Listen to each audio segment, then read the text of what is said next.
I'm True Anime King. This is my top 10 worst anime characters. To be on this list, you basically have to be an anime character that serves no purpose to the anime. If you never existed or died in the anime, it could go on without you. Or if you had a purpose, it simply disappeared quickly and you went back to being a normal or just became a worthless character like a regular background character.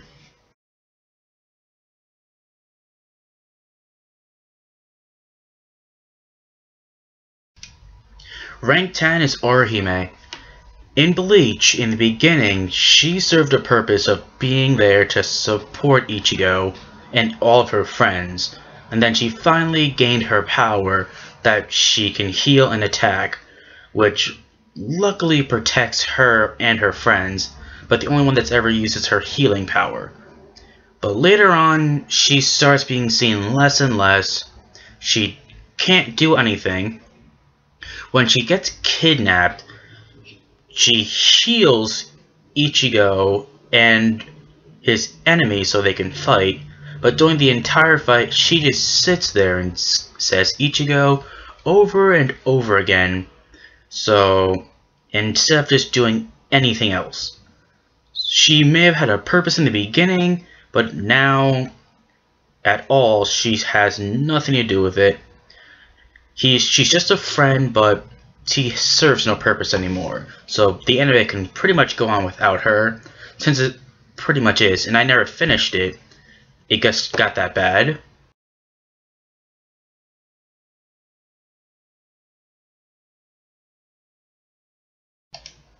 Number 9 goes to Leorio. Same thing as Orihime. He had a purpose in the beginning, but his purpose served more since it wasn't for him. Gon never probably would have completed the hunter exam and became a hunter without Leorio's help. But Leorio helps out Gon again to help get Killua back. But after that, once again, he disappears for a while, and they meet up once again, and he really serves no purpose except to give information about where he can find someone or something, make some money, and helps him get a cell phone. Other than that, once that entire scene is over, he's gone. We don't see him again.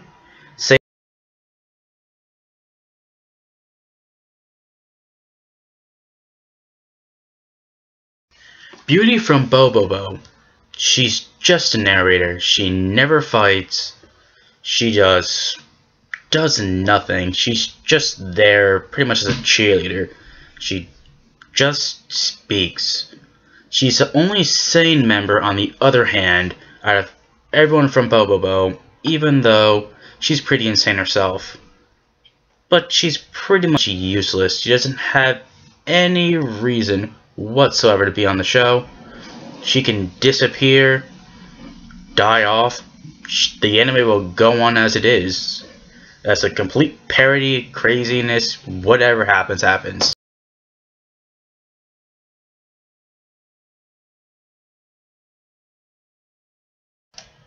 Number 7, Misa from Death Note. She's just a regular crazed fan of Kira, but pretty much loves him more than anyone else for what he did that saved herself, since he's the reason why the person that killed her parents are dead now. So basically, Misa had a complete purpose. She belonged to the anime. She was supposed to be the second Kira, did her best, did everything Kira / Light Yagami said for her to do, and did it all willingly. There was nothing wrong with it. She just wanted to do it. Pretty much, she just wanted one thing in return, that was to be be his girlfriend. After that, they were captured. She gave up the Death Note and lost her purpose. Even Kira or Light Yagami gave up on her as a girlfriend, didn't even care to see her, pretty much just called her stupid and left her to go be with someone else, which also he used. So that's pretty much it why Misa's on this list as number 7.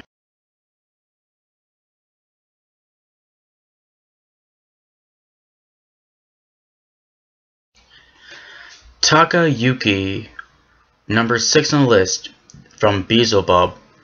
If anyone's seen it, pretty much everyone should have seen it. The anime is strictly just constant fighting. Everything just involves fighting, being strong, being a delinquent. What is there about him? He never fights. He's just there. All he does is give ideas which people pretty much reject and move on. He can't protect himself. He can't do anything. He's best friends with the strongest, yet he still has no physical fighting capabilities. All he's trying to do is just find love, but has nothing to prove for himself to get it. So he pretty much vanishes at the end. Doesn't do anything. You don't really see him except after the final battle. He just doesn't have to be in it. He's pretty much worthless.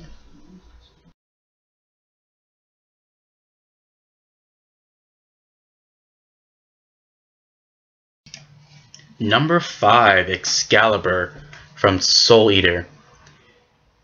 He's just completely annoying. No redeeming factors except the fact that he's pretty much a sword that pretty much makes you unbeatable. You become a god when you have the sword. Even the weakest becomes powerful with him. But he's just awkward. He doesn't need to be there.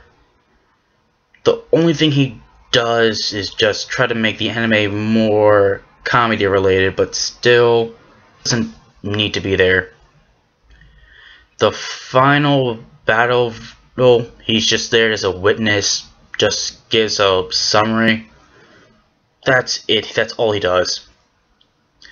Just the fact that if you want to be around him, you have to follow his 500 or so rules, and he expects you to memorize them all just so you can be his partner.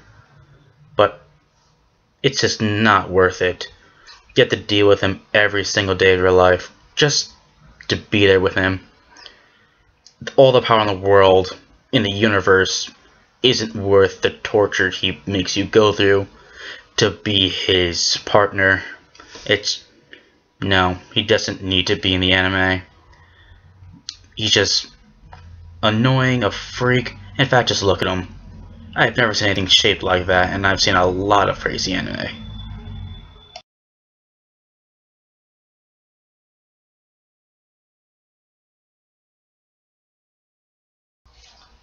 Shippo and Jokin, both from Inuyasha. You can't give this spot to one or the other, since they both do something for their team. Shippo is pretty much transportation or can save any member when he needs to be. Otherwise, he can't fight, does nothing, or runs and hides because he's just too small to do anything. Plus, he's a little kid. But the anime could go on without him. You have Inuyasha there to carry Kagome, and Inuyasha can save pretty much everyone by himself if he needs help. But Shippo rarely can do anything. Then you have Jokin. Jokin pretty much is the servant to Sesshomaru. He is the babysitter of Rin. If anything happens, Sesshomaru is going to get pissed off. It'll be towards Jokin. But Jokin really serves no purpose as well. It can go on simply if he wasn't there. Doesn't matter. He would be missed, but not really. Same thing with Shippo. Both of them don't have to be there. The anime would still continue on without either one of them. And they would continue their goal. And pretty much both teams either way will accomplish their goal, with or without them.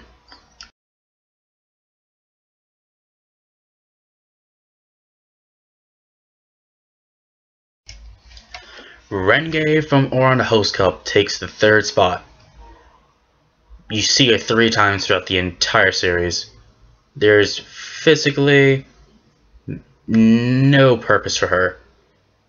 People even forget that she's there. She only came out once, twice. The first time, pretty much just to help a new kid find out what he would be. And the other time, to help save Hanuhi, which I don't even think that was necessary. She's just worthless. She is nothing. She never should have been it. If anything, she's just like a background client that's just there. Or she's just regular, just make her a backup character. There's nothing for her in this anime. She does not need to be seen. That's my personal opinion. There's really no need for her.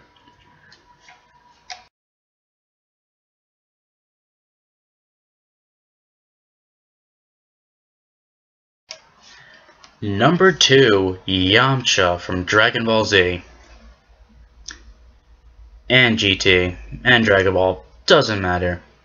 He only served a purpose in Dragon Ball, and that was just he was one of Goku's enemies at the time. Then they became friends and traveled, and became training partners. That's pretty much it for Dragon Ball. He served a purpose then.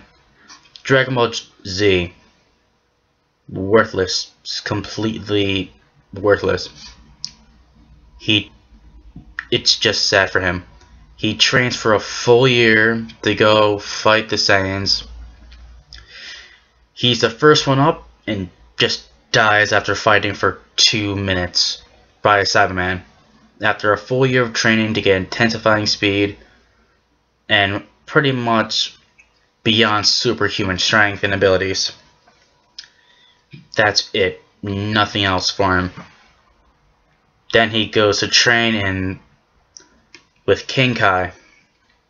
He's there for a year, trains for 3 years altogether.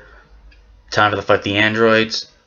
Defeated in one shot by Dr. Gero or Android 20. And he's just gone. Nothing for him there. He just gets beaten in one shot. He's never beaten Tien. He can't even compete with Tien. They're supposed to be equals or rivals. Does nothing for the show. Hercule, which is pretty much even more worthless, did and does more than Yamcha. Yamcha just doesn't need to be there. Krillin is supposed to be the weaker one, but he surpasses both Tien and Yamcha in abilities. Even tries to fight from time to time. He's just way better than Yamcha. He doesn't need to be in the anime. The anime was great. Yamcha has no need for it. Same thing for GT. Yamcha didn't even need to make an appearance whatsoever. They could have went right on by, and no one would remember him. You even forget that Tien is in the anime. That's pretty much it. Yamcha could go away. He can go die again, and the anime would be perfectly fine without him.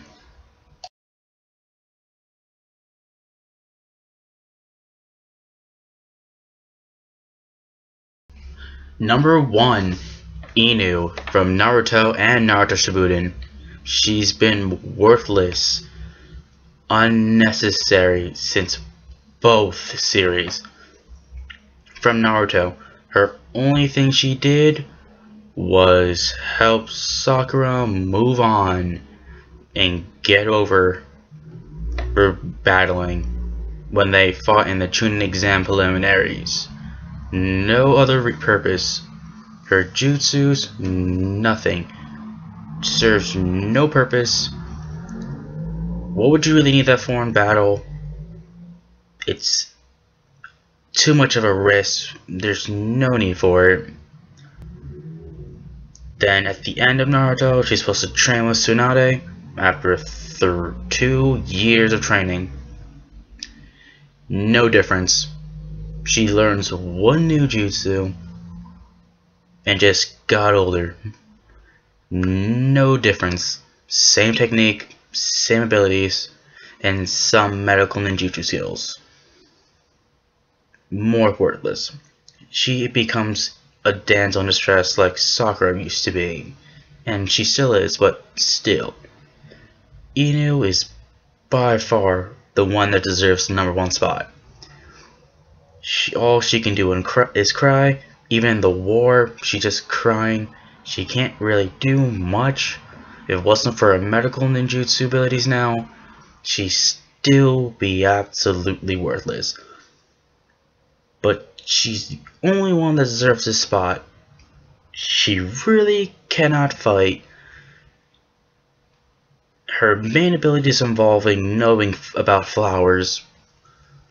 It's nothing. She can't do anything. That's why she has the #1 spot. It's a hard choice between #1 and #2, between Inu and Yamcha. If Yamcha didn't have to go through the training to get his superhuman abilities, he could have been #1. But Inu, she's just sad. She served no purpose no matter where she was. That's why she has the #1 spot.